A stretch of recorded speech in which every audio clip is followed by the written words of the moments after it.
Welcome to the Coalition for the Protection of Children and Families Parent Advocate Network. We are here to talk about ways in which we can bring our families back home and stop fraudulent activities by government officials to steal our children and destroy our families.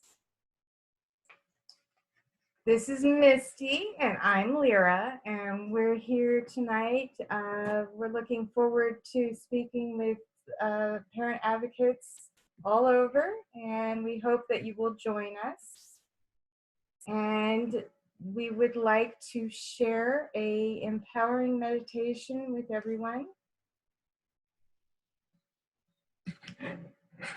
We are all one. We are all one.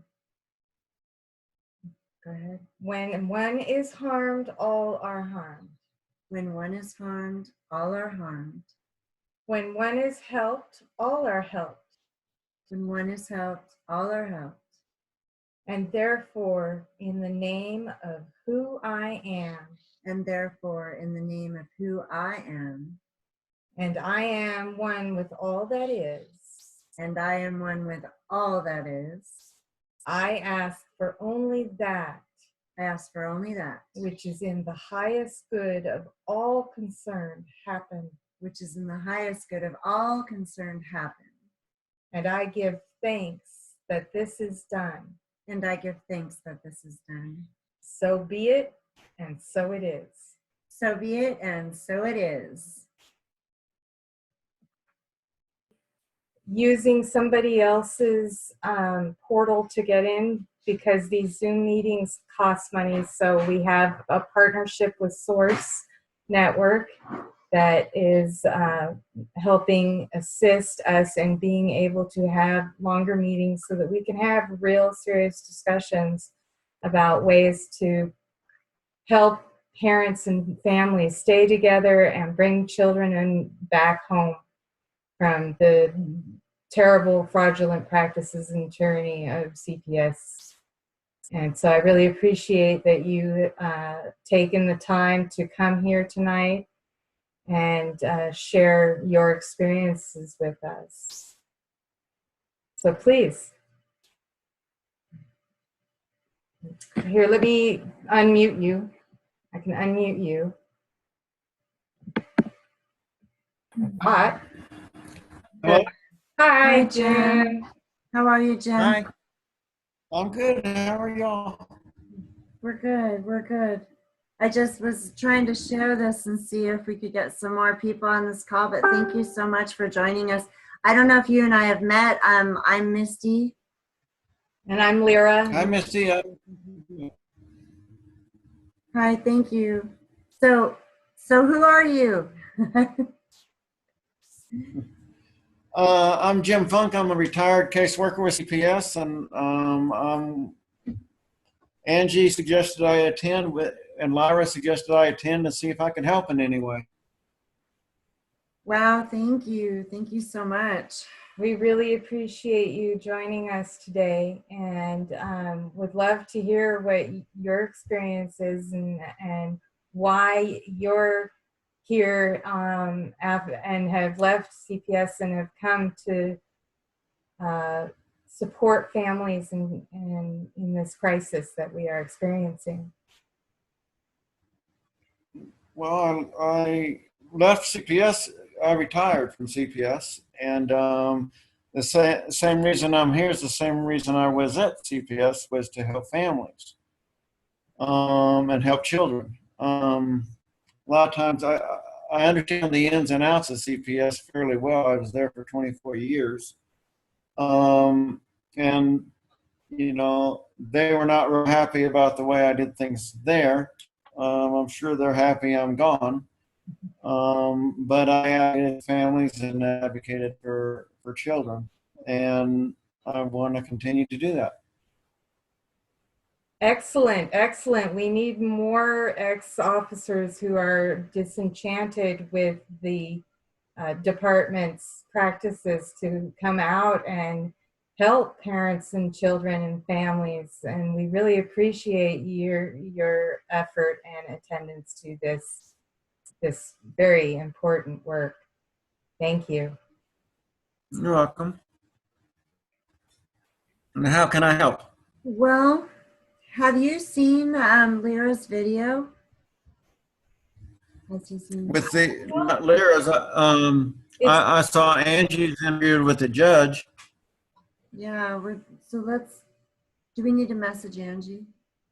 Well, I can send you a link to the video. I had an interview with Angie and Joe 2 Thursdays ago, after the day after the interview with the judge, and we were talking about the sovereign laws and the laws of human rights, and how the Department of Child and Family Services has violated parents and children's human rights all over the place, and how these criminal acts, we want to stop them. We want to stop the continued child trafficking and bring about true justice for parents and children and families that have gone and suffered through these discriminating and tyrannical practices by CPS officials and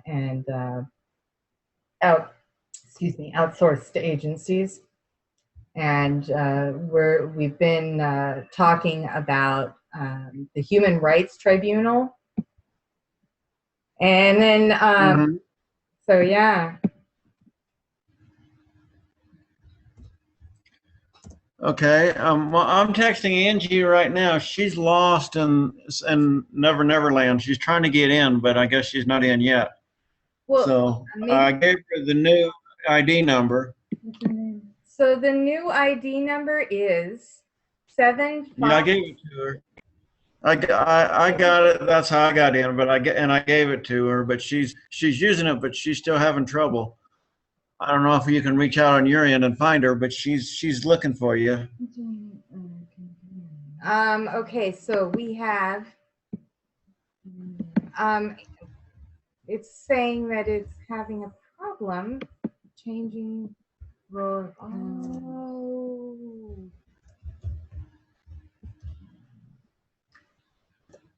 I'm gonna die in a minute. We're still learning the idiosyncrasies of this particular program, but it is the most friendly because people can call with their phones as well and call from other countries. And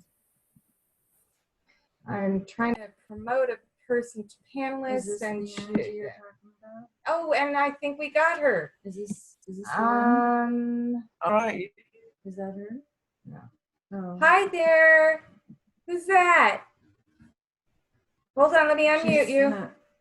Hold on, let me unmute you. She can unmute me. Hello. So who are you? A. Marie. Oh, this is A. Marie. Hi, how are you? Welcome to the show.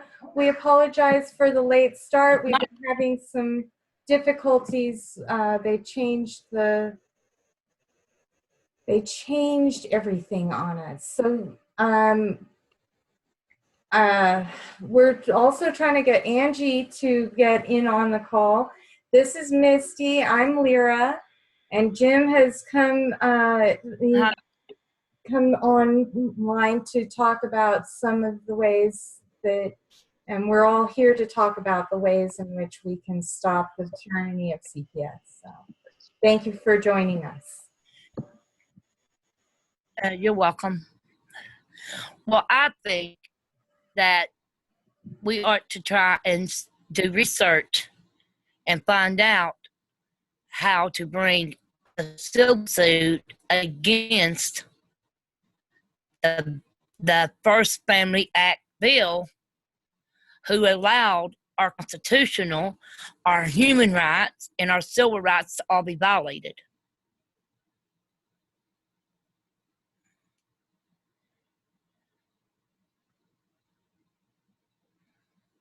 I agree. Jim, please, hold on. Let me unmute you again. You actually can unmute yourself if you go down to the bottom of your screen page, the mute button and the stop or share video button is there as well. We also have a chat feature on there. So you can use all of these features. We encourage people to please add chat information if you would like to share some specific information and web pages. That is a good place to share them. And what happens is when this video conference is finished, it will be published. So the shares that you want to be shared with the public will be published at the YouTube channel for the Coalition for the Protection of Children and Families at the Parent Advocate Network. So we encourage you, if you have information that you would like to share, you can put links to that information into the chat. I'm sorry, Jim, you were going to say something. Go for it. I was going to say, I think that's a possibility we could look at in terms of having a lawsuit against CPS, but we'd have to come up with extremely specific criteria or abuses, basically, that have happened to us and the children, as well as having an attorney with basically the balls enough to go forward and fight CPS. And I think that's the key, is finding the attorney that's going to take it on. And it can be a class. I think it'd be great as a class action. There's a couple of class action suits right now going on in several states. I know there's one happening here in California. Sean McMillan is spearheading that class action. There are also 2 national class action suits. There are many different things to look at. I have been doing a lot of study into the laws in each state and have discovered that there is bylaws in state constitutions in most states that specifically discriminate against parents with disabilities when it comes to CPS cases. And so I'm wondering if there is a way we can find a lawyer who would be willing to go on that evidence, and how many people that we would need in order to file a class action suit based on the bylaws of the state constitution discrimination practices.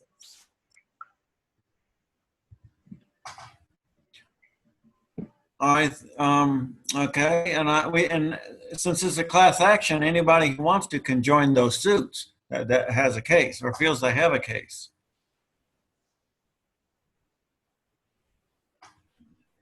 And I would think the attorney that whoever's covering that, I think would be able to would be more than willing to have somebody come join them. Yes. Does that make sense? Yes. What I wanted to share with everybody is I filed a complaint and a request for Department of Justice to open an investigation into the criminal fraudulent acts by CPS officials in my case particularly. And I know that other parents have done this as well.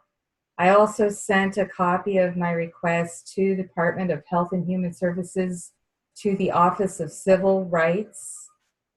And this was in May of this year. And then I received a letter the other day, and I wanted to share the letter. This is the letter I received.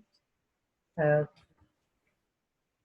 don't know, you can't see it, but if you wish to file a request for criminal investigation to be opened on the federal level, you can find a form at the coalitionforprotection.com.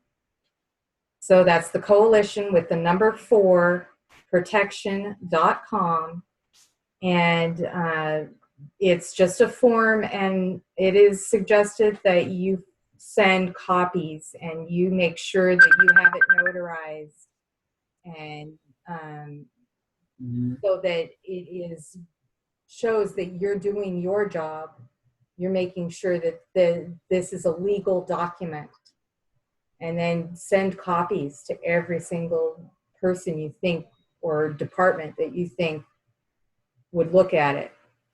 But I wanted to read this to everybody. This says, on May 2nd, 2017, the Office of Civil Rights, OCR, Department of Health and Human Services, received correspondence from you.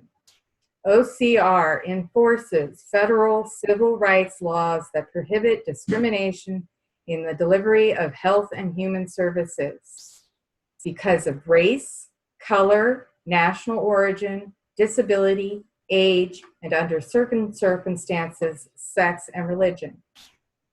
OCR also has jurisdiction over health plans, healthcare clearinghouses, and certain healthcare providers with respect to enforcement of the privacy, security, and breach notification rules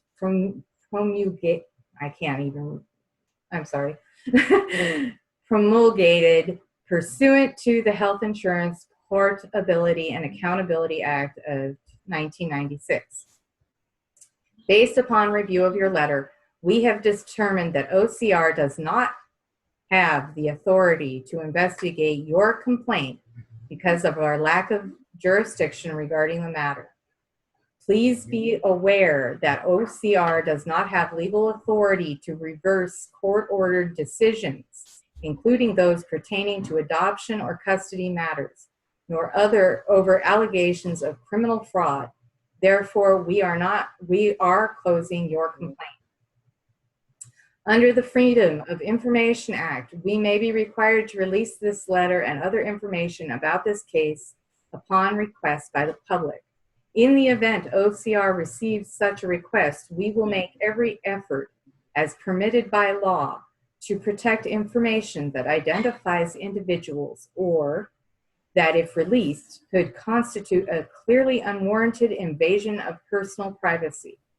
Thank you for bringing this matter to our attention. We regret that we are unable to assist you. They do not even direct me to a department that does have jurisdiction over this matter. They just basically said, we don't deal with it, forget you. So this is the state of matters. This is the Office of Civil Rights for Health and Human Services, and they are denying any accountability or ability to do anything regarding this matter in my case, and I'm sure that there are other parents that have received similar letters to this. I'm wondering if there is a legal leg to stand on in that particular letter, like their response. And I wonder if you may have any insight into that, Jim.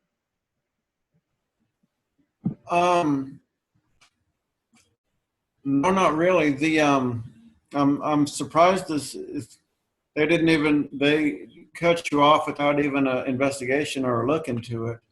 One of the other avenues you could do is called an ombudsman.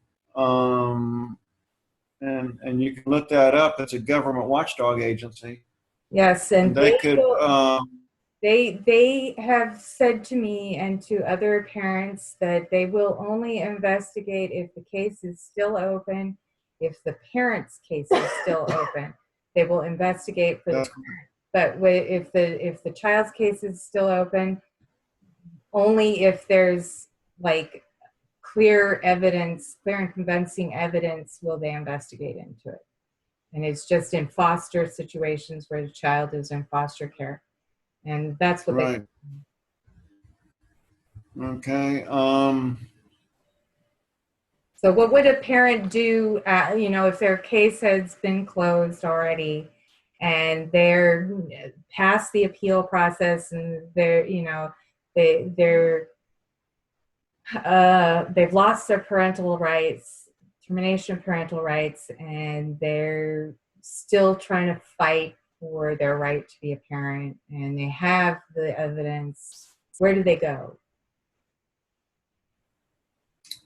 That's a really good question. I'm not sure. I mean, once termination occurs, even during the appeal process, CPS is kind of out because the appeal process doesn't address CPS at all. It's totally addressing the legal format of the termination. So that then even during the appeal process, the CPS is minimally involved in terms of legal with your case, with the parent's case. I'm trying to think who could help on that aspect. I would think that you did the right thing and went to the civil rights with the Health and Human Services. That would be the avenue I would go. Like I said, I'm really shocked that they blew you off without even an investigation. Yeah, because there was like I straight up said there's fraudulent activity going on, there's civil rights violations, there's been discrimination against me, they've endangered my children while in the care of perfect strangers, and aren't you supposed to be the accountability for this department? That's what I was kind of looking at when I asked for them to look into it. Yeah, they are.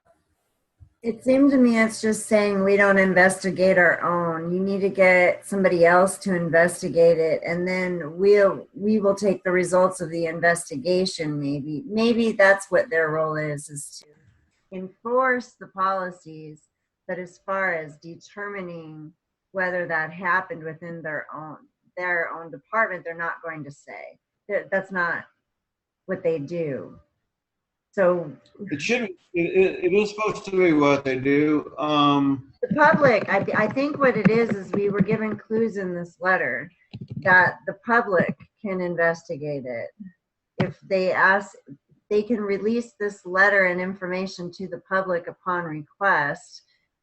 They're saying they'll try to keep identities unknown, but I wonder how they do that. So the only way I'm going to find out how to do that, what they do, is by me requesting whatever happened with this complaint. Well, be aware that I've been saying this for years. Confidentiality is the most harmful word to our children that we have, and CPS and other government agencies run behind that and use it as a shield for all protection, and can use, that they're really protecting you with confidentiality, which is a total crock.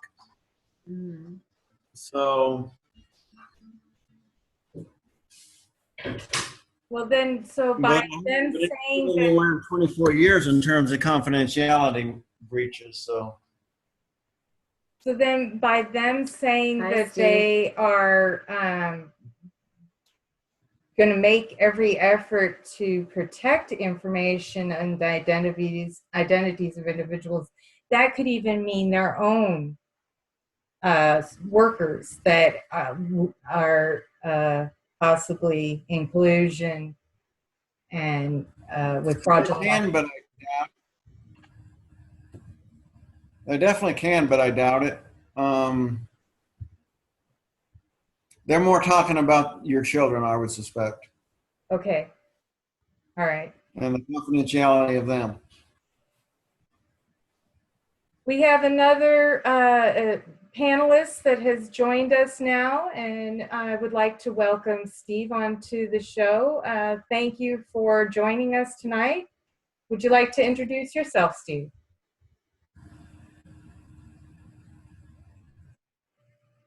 Hello?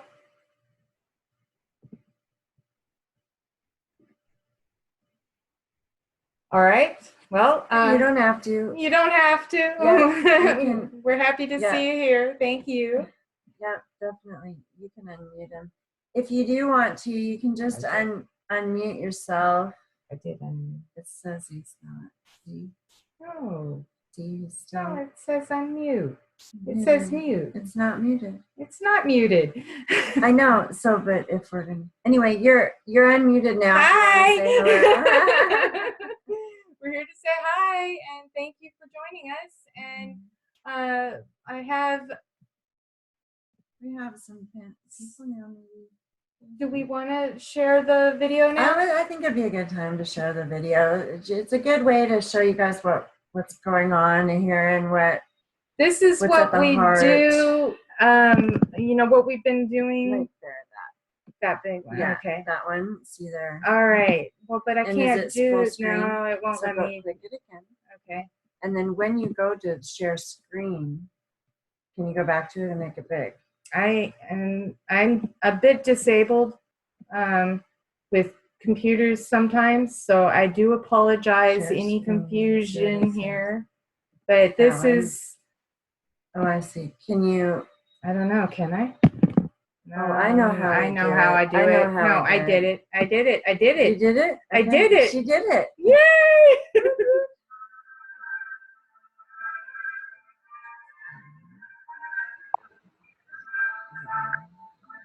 Is it loud enough? Can everybody hear it?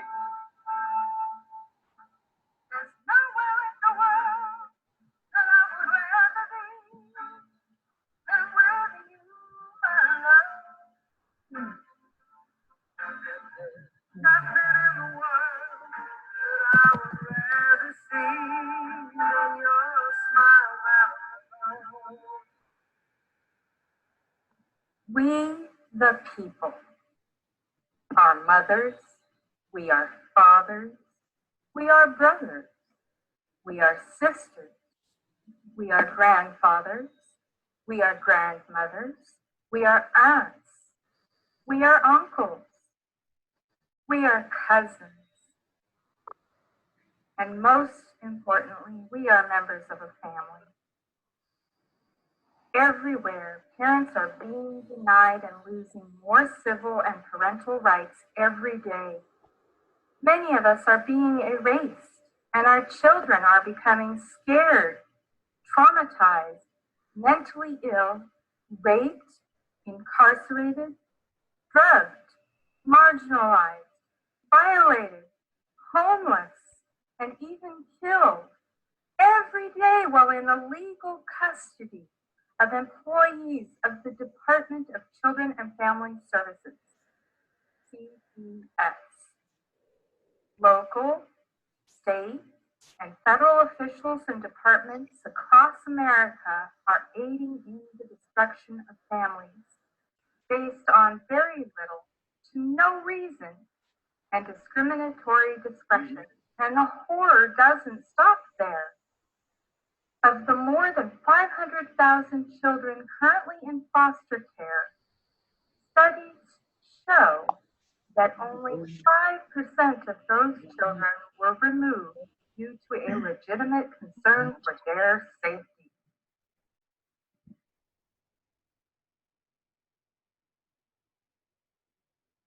No cause. Many of these children are too young to even understand what is happening to them.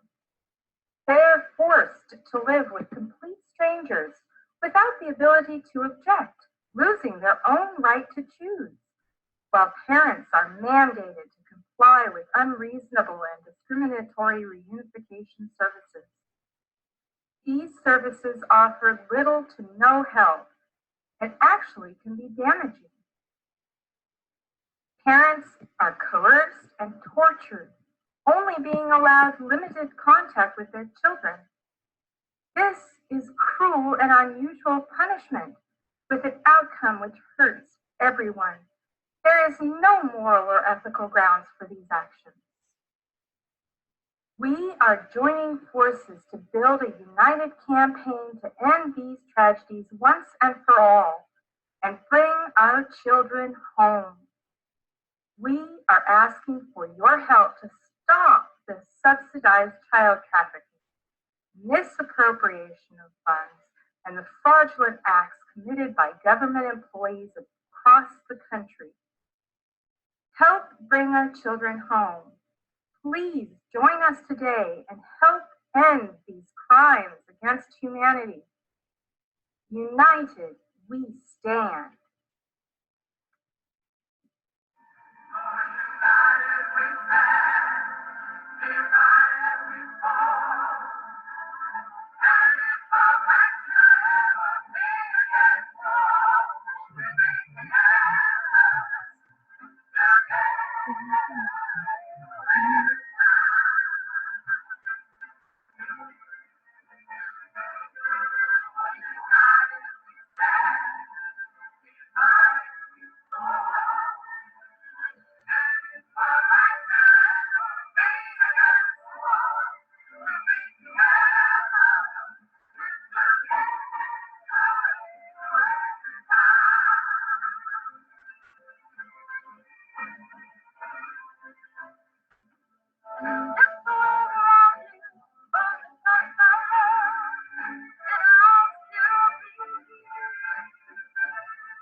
So this is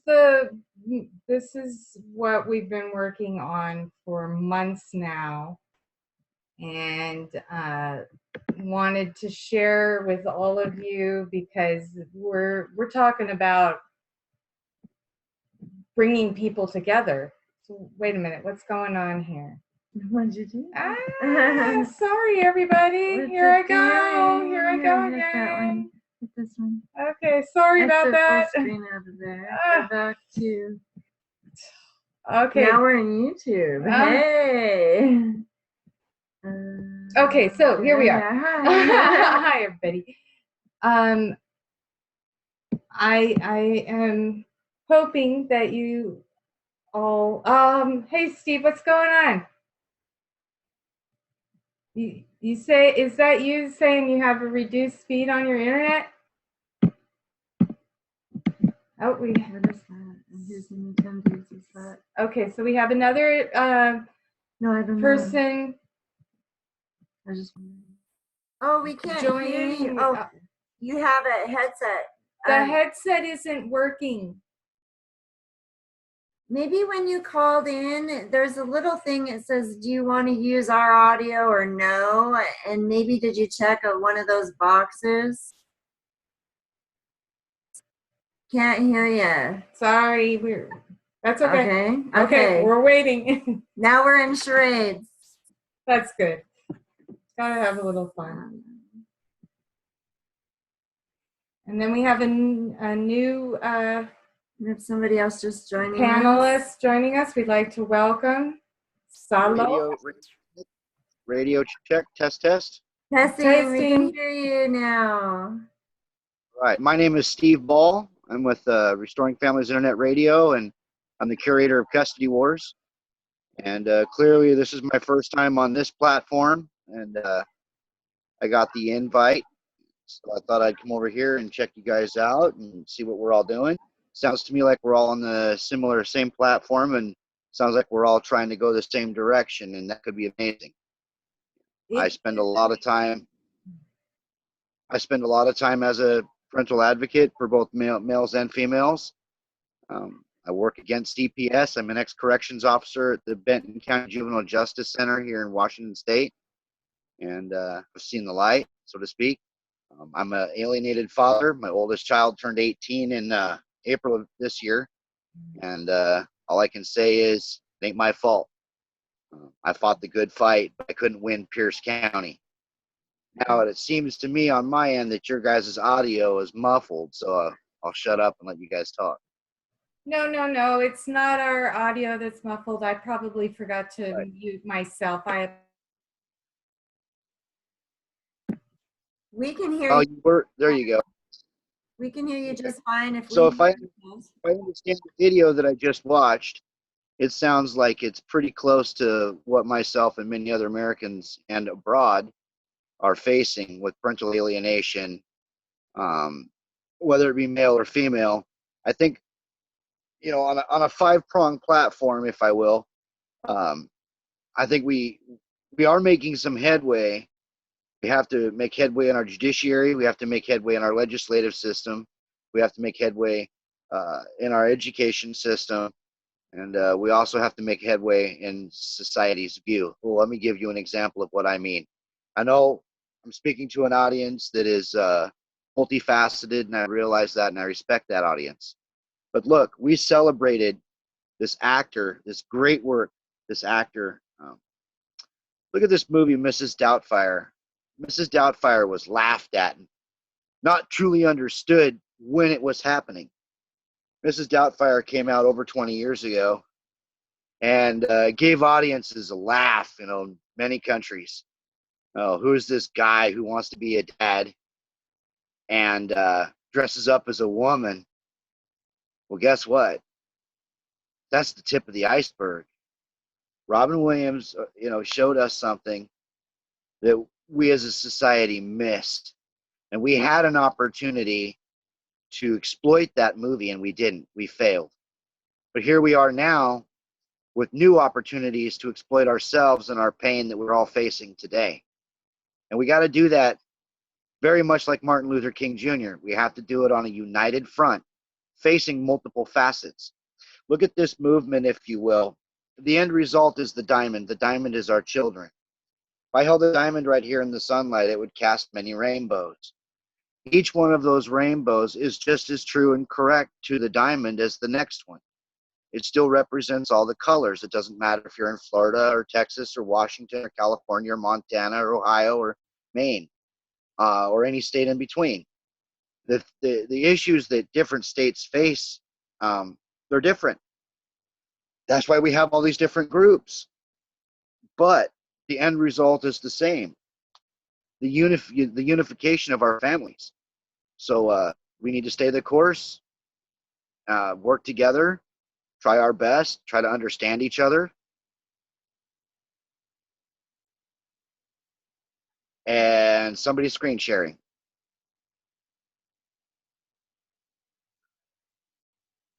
I share the diamond prism because that is my birthstone, is the diamond, and so it has great significance to me. I started the Rainbow Warrior Nation as a platform to bring people of all backgrounds and faiths and understandings together to the same table to talk about a new type of world where we're working together. We all have the same needs. We need to eat, we need to drink, we need love and companionship, and we need something to strive for and achieve in our lives. And what I have seen from my experience losing my children to CPS and to everything that has gone on in my life is that I could either just let everybody smash me down and make me their doormat, or I could stand up for my rights and say, now, wait a minute, I may be a Reiki master and I may be an artist and I may not be capable of doing a 9-to-5 job 7 days or 6 days a week, but I still have a lot that I can share with everybody. And I'm still just as important as that person who does the office work or cleans those bathrooms. We are all important and we all have a place to belong here. And it just has been so heart-wrenching for me to experience the discrimination. And I understand how parents feel that are going through this. And, our stories need to be told.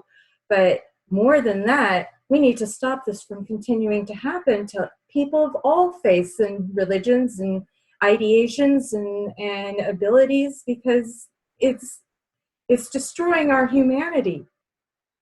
It's destroying. I'm under the impression. Yes, go for it. I'm under the impression that, and this might be considered controversial, so I want to sidestep the controversy just so that I can illustrate the way I view the problem or part of the problem. Again, this is a multifaceted issue, okay? As far as child alienation goes, one of the keys to it, and it seems to be a reoccurring theme across the nation and abroad, one of the reoccurring themes to child alienation are restraining orders, protection orders. Number one, we need to limit the civil court's ability to issue a protection order any longer than 90 days. Now, listen to what I just said, because I'm not saying that a victim of domestic violence, whether it be male or female, can't get emergency help. I'm not saying that. I am limiting the civil court. If you need a restraining order that bloody bad, you will have somebody convicted for a crime. In doing so, we will eliminate all this frivolous bullshit from the system. Once we do that, we'll start getting to the brass tacks of some of these other issues. If we do it this way, we might even be able to eliminate some of the need. I say some, and I say that with some trepidation. I would get rid of some of the need for psychotherapists, psychologists, psychiatrics. The list goes on. We can also benefit from having not just a home economics class taught in secondary education or high school. I think we could benefit from having a civil law class taught. We need to show our young people what exactly happens when they engage in these early relationships. This isn't just sex ed anymore, people.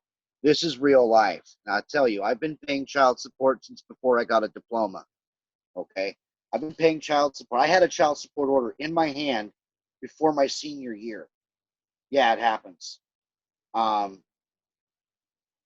We need to take some bold steps, and that's where I talk about our education system.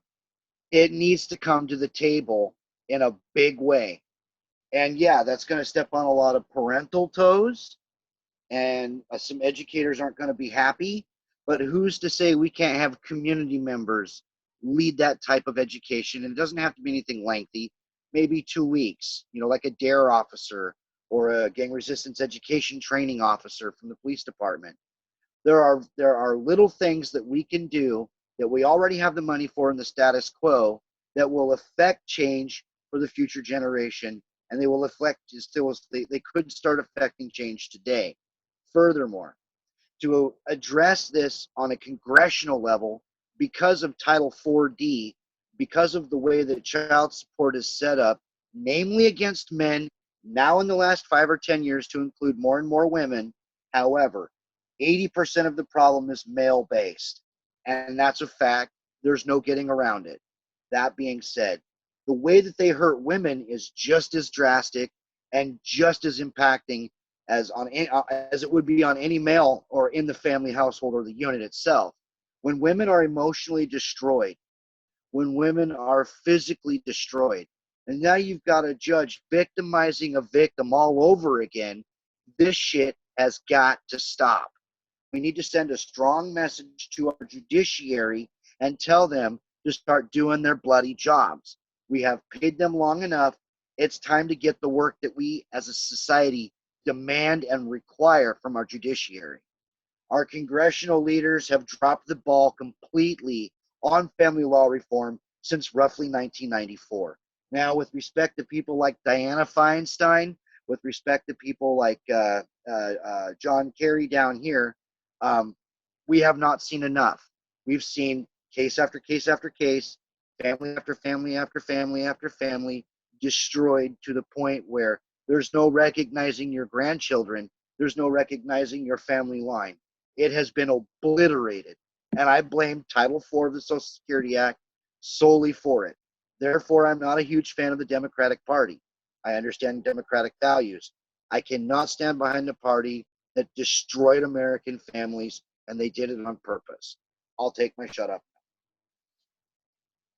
Thank you, Steve, very much. And I would like to just interject, and I do want to hear from Jim again, but I would like to interject. I sent a letter to Dianne Feinstein, and she responded by saying, I can't do anything about this. And it's like, well, excuse me, what are you doing there? You're a senator in the federal government. How can you not do something about this? How is it possible? Because she voted. Dianna Feinstein was a signatory on the Children's Safety First Act. She's a signatory. She's original. Okay, she worked with Hillary Clinton to design this thing. This was done on purpose. You also had you also had the late Representative Frank Lautenberg, who worked against America's families by introducing and ultimately passing the Lautenberg Act. The Lautenberg Act is the conviction without a conviction. It's tied directly to the Brady Act and restraining orders. So you can lose your firearms rights and never have been convicted of a crime. Ladies and gentlemen, this is a problem. I respect that spouses may have problems. I understand that. I want to see convictions in our courts. I want to see juries of my peers before we lift the rights and liberties of others. That is what this nation is found on, and we've gotten away from that message by having a wayward judiciary and legislators such as Dianna Feinstein that will not do their job according to the law of the land. They do the job by the law in their heart. And regardless how you feel about it, the law in your heart is not the law of the land. Thank you. Jim, would you like to chime in on this? Well, sure. I'm sorry that the legislators don't want to stand up and do their job, but every one of them, every single senator, every single state representative has the ability to question CPS about a specific case, and has done so. I mean, I know lots of legislators that have inquired because of somebody in one of their constituents is having issues. So that has been done. It can be done. And for senators and representatives to say they can't do anything about it is just a lie, just an outright lie. There's lots of angles that we could choose to go. I think it would be best that we collaborate efforts and go, numbers is power. And so the more numbers we have together to do the same thing, I think will open ears wider. So, but Hold on there. Go for it. But that's basically where I stand. I think everyone I think that's been involved with CPS in whatever capacity sees the outrageousness of it, but in different ways. Everybody sees it. A lot of ways are the same, but a lot of ways are individual and different. And so, but in the long run, this system is wrong, and we need to do better. And the children deserve better. And they don't deserve to be ripped apart from their families. They don't deserve to be moved from home to home to home to home to home, high school to high school to high school, traumatized over and over and over again. And that's what CPS does. CPS promotes psychiatric disorders, specifically oppositional or defiant disorder and attachment disorders. They lose children, they abuse children, they drug children. So the system is flawed is too easy of a word. It's stronger than flawed, and the system needs to change. And the only way we can change it is to stand up. Now, do you think The system is working as designed. do you think that we could be then restructuring what is already in place? There's been some discussion in several circles Yes. about dismantling it completely, but that seems like a far-reaching objective that we probably won't be able to attain. What can we do to change? There was an already existing system, say in the 50s and 60s. And that system was structured around, although not well put together because of funding use, that system was put around the protection of the children. In all honesty, somewhere in the 70s and 80s, the ideology changed, and then people started realizing that big money could start changing hands. And we saw that big money really start changing hands, in the 70s, all the 80s, when child support became more of a less of a deadbeat dad issue and more of a blanket statement. And then in the 90s, when child support became a blanket statement, so did CPS right along with it. Now you've got this crazy situation. Are they law enforcement? Are they civil enforcement? What kind of rules of evidence do they play by? They don't play by the same rules of evidence as the police do. And they can play their hand in both courts, criminal court and in civil court, where law enforcement, say like Officer Ball of the make-believe police department, he has to show a 100% evidence to get a conviction on you for any crime USA. CPS, on the other hand, structured on purpose in the late 70s that they only need the preponderance that the child may be in danger.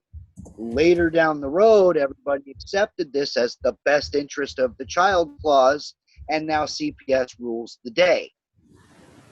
It won't do any good to abolish child protection services across the nation, because there are children that are abused, and they're abused severely. And we know that as a society, there's over 300 million Americans in this country. Somebody's going to be being treated like shit. We know that the numbers are, it's inevitable. We have to have a system in place to protect or try to protect our nation's young people and our nation's elderly. This being said, if we restructured the I'm going to say requirements or evidentiary requirements of CPS, and if we actually cut clear guidelines in the criminal court, get them the fuck out of the civil court because they don't belong there. That's where me and you belong. We their evidentiary requirements and we move them into criminal court so they have to prove a case like cops do. We've won. We get rid of all this hearsay crap. We get rid of this 51% preponderance garbage. We make them prove a case, and we do it in our nation's criminal courts across the board, where you have a jury sitting in there and not a judge. We do that, we win. And that can be accomplished with what we have in the status quo. There is also those cases that have gone already past the point of being able to transfer from the juvenile family court to the criminal court, and parental rights have been terminated. And one of the things that I've been working with a few people on, and with the Human Rights Tribunal, is there's a great jury being amassed now, and they're starting to receive complaints of human rights violations, and we need 25 great jury members for each case, and they cannot be family members of any parent who's put their case in front of the great jury, but or even the parent. You can also become a great jury member. It's just that you won't be able to look in on your case and be a part of that great jury. And the plan is, this just started a year ago. So this is based on the Universal Declaration of Human Rights, which was signed in 1992 by President Bush. And I've talked about it on several occasions. There's been some question as to whether or not this can really happen, whether or not the great jury and the international court has the right and ability to enforce the jury decisions, but they do, based on the ratification of the Declaration of Human Rights that was signed in 1992. And so we are looking for more great jury members for that. Yes, Steve. I encourage you to reach out to me as soon as you can. I've just been notified that I have an emergency call that I need to take. So I need to step out of here. If I can come right back in a couple minutes, I will.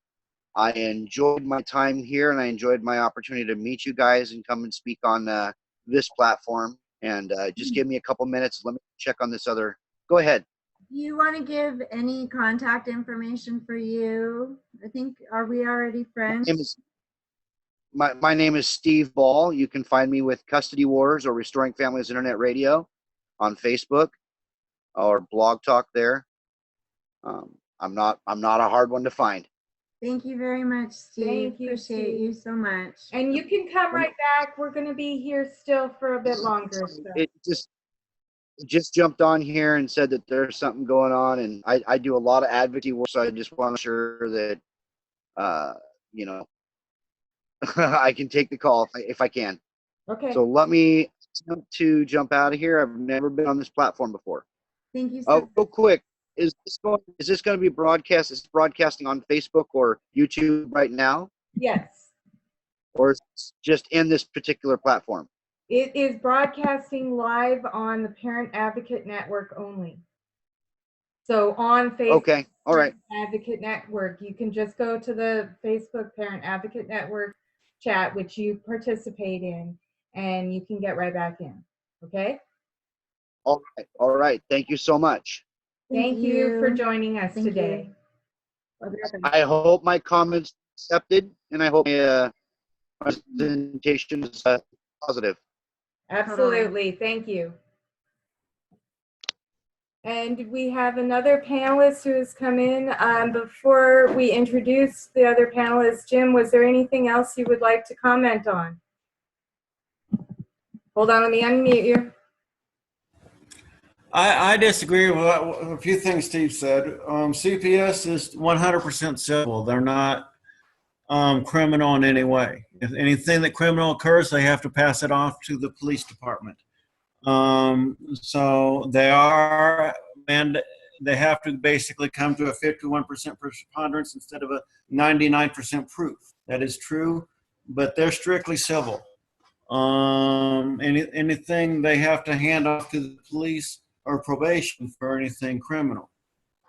Okay. Now, what So outside of that, and that includes the restraining orders. I believe restraining orders they have to go to the DA and go to the criminal side to get restraining orders. But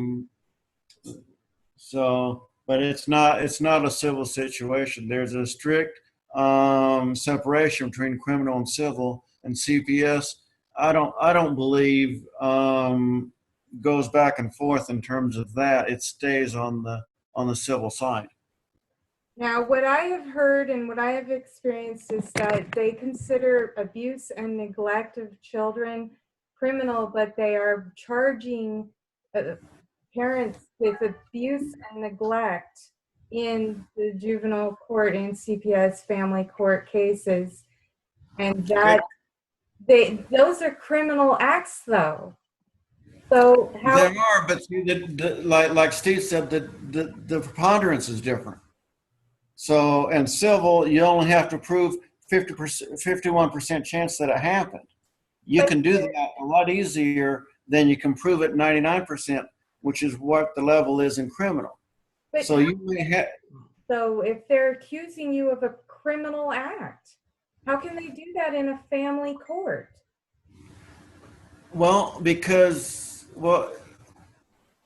abusing a child is criminal, yes, but they're doing that in a civil course. They're technically and legally, they're not accusing you. They're protecting the child. Okay. So the focus is not you and the accusation. The focus is the child and keeping the child safe. So they're transferring the focus despite the fact that they are still accusing you of criminal acts. Yeah. Criminal. But This is civil, so criminal has in the civil court. Criminal really doesn't. It's irrelevant, really, in terms of if it's criminal or not criminal. If it's criminal to the point of where the DA thinks that they can prosecute you, they will. You'll still be in the civil court with CPS, but they will call the police and register it as for a criminal case as well.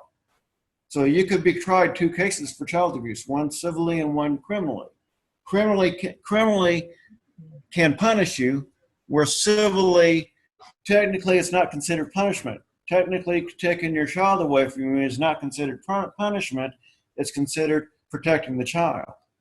There's so much punishment in taking a child away from a parent, especially loving parents who haven't even. Oh, I agree.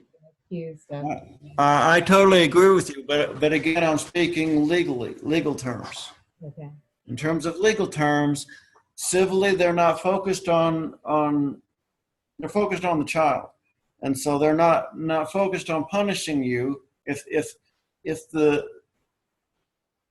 the act is a strong enough case for the DA to punish you, they will also charge you criminally and go after you that way. And then that's where the legal punishment comes in. And it's still punishment there then. So even, Well, criminally, it would be punishment in terms of fines or jail time. uh, You know, that's what criminally, that's what they're talking about is fines or jail time.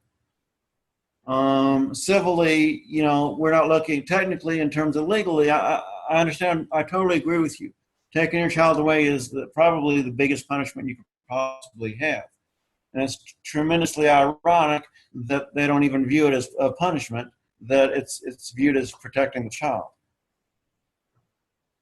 So, yeah, and like I said, I think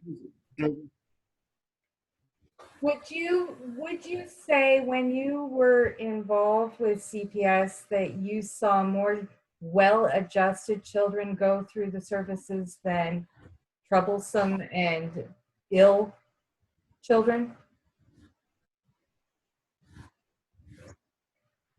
CDS has a really good history of abusing and totally messing up children. And I've seen that to a very large degree over my job. How I viewed my job in CPS was anyway, because I had many children that I was caseworkers of, was get the child out of CPS as quickly as possible, any way I can, because CPS is going to be harmful to the child. So any way I can get this child, whether it be placed back with mom, placed back with relative, placed back with somebody not in the system, the quickest way I could do that is what I would focus on, because CPS is such a, you know, the longer they stay in CPS, the more harm they're going to come up with. And it doesn't take long for CPS to harm a child so that they're not going to be functional as an adult. And so you saw children that were repeatedly placed in different homes and then experienced a lot of mental and emotional trauma based on that experience. And what do you Absolutely. and would you say that a majority of the children that went through the foster care system did not become well adjusted as a young adults? Yeah, I could say a lot more than the majority, probably like 90%. Wow, that's tremendous. Well, I would like to Yes, the state. go for it. I was going to say, I worked in Texas my entire stint, and my saying all the time in court and everywhere else is the state of Texas is a terrible parent. So we need to find a better parent than the state for every one of my children, and I did everything I could to get him or her someplace besides CPS. Well, you did the best you could, and we thank you for bucking the program. Because and we hope that there are more officers and employees that are and have done so and successfully placed children back in homes, and we hope to hear from many more who have found, like you, that the Department of Child and Family Services, CPS, does not work in the best interest of the child ever, or mostly ever. So thank you very much, Jane. I would hope that we can work together and start putting together some real sense structure-based alternatives for parents and families who are facing CPS investigation, what they can do to protect themselves from CPS investigation, how they can get away from a possible investigation, Are there other services that would be helpful for parents? Like Steve was saying, we don't really have parenting education anymore in the school. When I was a child, we had home ec, and we learned how to carry around a baby doll, and we had a partner and everything. None of that happens anymore. And what is in place is when students graduate from high school, they are invited to go and take adulting classes in the community, in some communities, but we still don't have specific parenting classes for these young adults. And everybody knows that when you're a young adult, sometimes you end up getting pregnant and having a child, and children don't come with instruction manuals. So, you know, I hope that we can work together, Jim, on keeping families together and stopping this insurgence of fraudulent and tyrannical behavior from government agencies and employees. I totally agree. Thank you, thank you. I would like to say hello to our new panelist here. Well, she's not new, she's been on the show before. Mim, would you like to say something? Hello.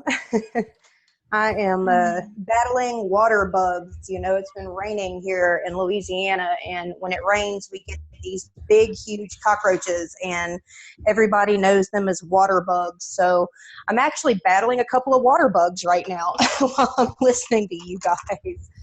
And, you know, trying to be productive. I get my children back tomorrow from their grandmother, and so I'm like looking at things and they need to be cleaned, and I don't want to do it. So I'm just, you know, I'm glad I could make the call, and I kind of really just wanted to do more listening this evening than anything. So, but I'm glad to be here. Good to see you guys.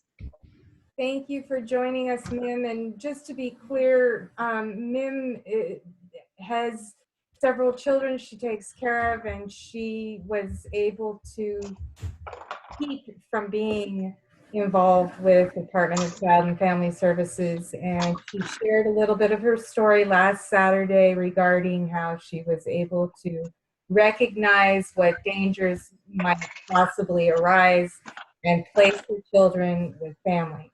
And this is one of the ways in which we suggest that parents protect their children and their families. If you are experiencing difficulty, whether it be homelessness, drug addiction, abuse, anything that could possibly be harmful to your children, to please reach out to your family, reach out to your community, even reach out to your church and ask for help before it comes to a point where you don't get that option anymore. Churches are capable of providing sanctuary and assistance, and the Department of Child and Family Services is legally not allowed to get involved when the church has taken and said, well, we're protecting this family, we're protecting this child, we are providing sanctuary. And so these are the things that I have learned. And others. Well, you know, honestly, you know, I think a lot of individuals who are in a situation where CPS could possibly come knocking at their door, a lot of the reason why they don't reach out to a family member or a church is the fear they have behind the judgment of what they're doing, you know. And honestly, when I was having these moments of clarity in regards to the fact that at that point in time, both myself and the father of my children, neither one of us were going to be capable of being a responsible parent, yet alone responsible for ourselves, I had these moments of clarity. And I really think that a lot of individuals don't pay attention to these moments of clarity or are already possibly too far gone. I hate to say too far gone, but it takes somebody else to point out to them like, hey, you know, it might be beneficial for you and for your children if this occurs. And so I'm working on writing some things, Lyra, and I'm still working on looking into some of the laws here in Louisiana. And we actually have grandparents' rights here in Louisiana. And this is something else that's going to be kind of taboo, because I have a friend whose parents stepped in to take the child, okay? And so they have grandparents' rights in Louisiana. So therefore, the child is now their custodial representatives to these children, okay? They legally have rights over these children because they're the grandparents. And a lot of grandparents actually take advantage of these grandparents' rights. And so that's going to be another really taboo subject for us to look into, because some of these people, you know, they say the mother gets custody of the child, and it's the father's parents who go in to use their grandparents' rights, and they use them because they don't like the mother of the children. So this is going to be another, it's something I've been praying about, because I know several people right now that this is the situation. And so that's kind of going to be my main focal point, I think, when I go ahead and start doing some of this research. And after I clean my house this evening, research is on my list of things to do. I have a lot of things that I have to get done paperwork wise by Monday. And so grandparents' rights, this is something that Louisiana actually does have, that a lot of people don't take advantage of. They're used correctly, such as the cases when I, what's the word I'm looking for? I don't want to say gave my children to my mother, but relinquished my custody. I temporarily relinquished my custody to my mother. And that was a proper usage of grandparents' rights. But you have a lot of situations where these are being used to fight fire with fire, I guess, so to speak. So that was something I kind of wanted to bring up the next time I talk with you, is the grandparents' rights here in Louisiana. Wow. Thank you, Mim, and keep up the good work. I think in the Thank you. I'm working on it. I got a lot of stuff on my plate right now. School's about to start and everything, and I've got a lot going on. I've kind of been hiding out, but I'm hanging in there, man. I'm really hanging in there, and I'm glad you guys are here. And I've seen you guys during the day. Again, one of these days, I'm on Monday. Like I said, Monday, I have some resources for myself and for a couple of other people. So I'm going to meet back with you guys. All right. thank you, Mim, for everything that you're doing, and we know how it's not easy. So sending lots of prayers that you get through this weekend and get all your stuff done with ease and grace. It'll happen. Thank you. My son is actually calling. He got a new cell phone. My mother got him one of those cell phones, like if you have food stamps, you get the low budget cell phone. So he's actually calling me right now. I'm going to take this call. I love you guys. Talk to y'all later. Thank you. Thank Bye. you. Bye. I'm going to go too. I enjoyed it quite a bit. It was very knowledgeable. I'm not sure. Saturday evening for us is going to be hit and miss. I think it's a pretty bad time to have this. I'd love to do this on a weekly basis, but can't do it regularly on a Saturday night. When's a good So when I can, I'll be here. When's a good time for you, June?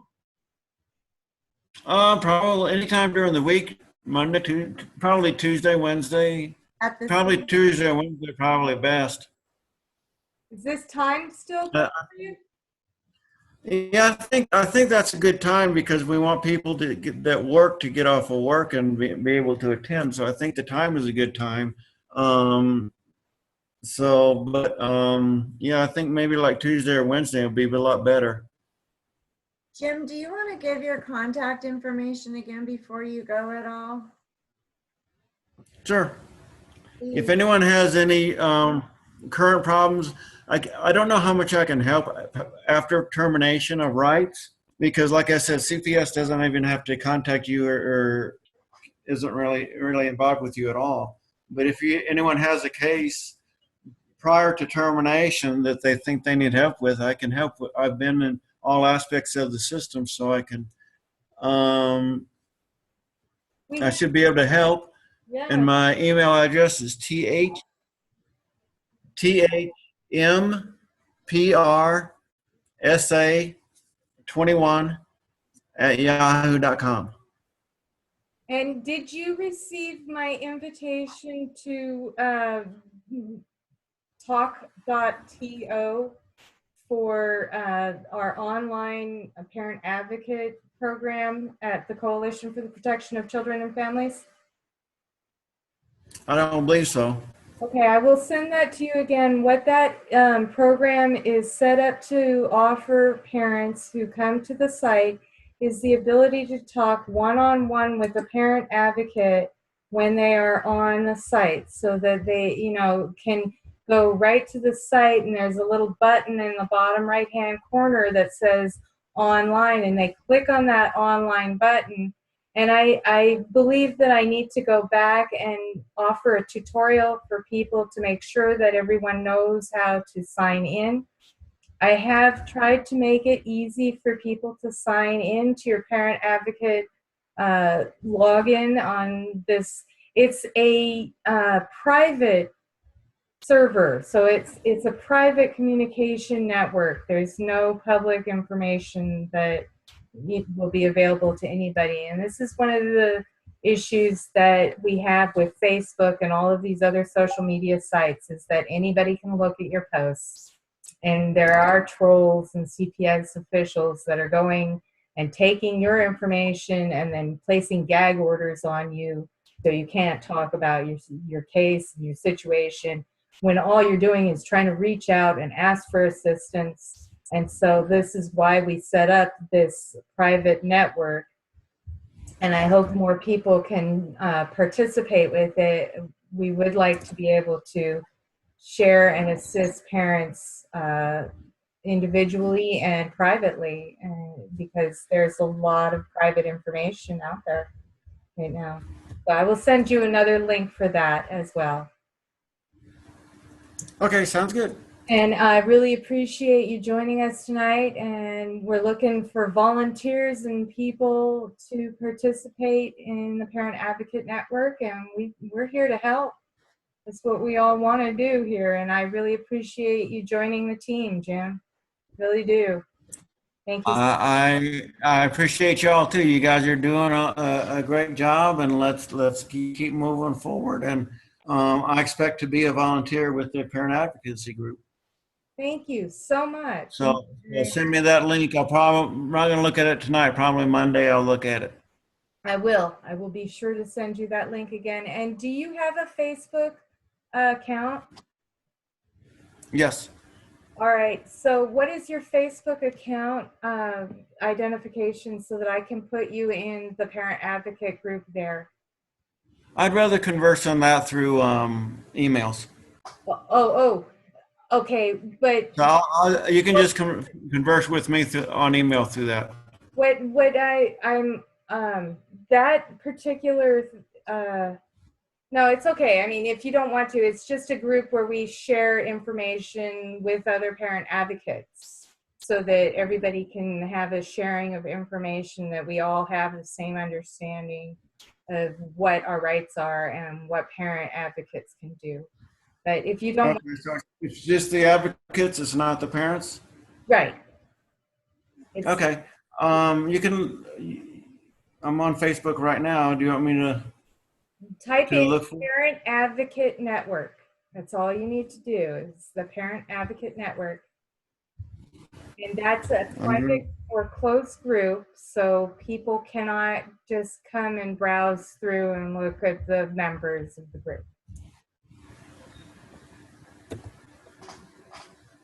Okay, if it's closed, how do I get in? You have to invite me? You can actually put, there should be a button there in the, like the top header that says join. Do you see that? To the right or left? No, I don't. Okay, so maybe it's because it's private. So then, yes, I would have to add you. And so let me just get your Facebook account and I'll add you there. It's JIMFUNK. Jim Funk? Okay. And that's just, is there space between there? Or is it just one word? There's a space between there. Okay. All right, Jim. Well, thank you again so much for taking the time, and we're going to schedule it for a better time for everybody. And I swear I'm going to figure this out so that everybody has the right address. I know I will. But No problem. thank you. No problem. It's going to take some time to get it together, but let's get it together. Let's get it And we'll together. move forward. That's right. And move forward. That's right. As a unit All right. group. Thank you. That's right. All right. Talk to you later. Thank Bye. you so much. Thank Bye-bye. you, Jim. Have a good evening. You too. Well, that was a wonderful meeting, although it was a little bit muddled at the beginning, but we got it under wraps, and next week we will have even better control and understanding of this this platform. It's a wonderful platform, and we hope that everybody enjoys the meeting, the parent advocate meeting that we have had, for everybody to learn and talk about ways in which we can support family values and bring children back home to their parents and stop the criminal acts of department officials, whatever department you want to call it, CPS, DCSF, and they go by other names, both legal and the ones we utter under our breath.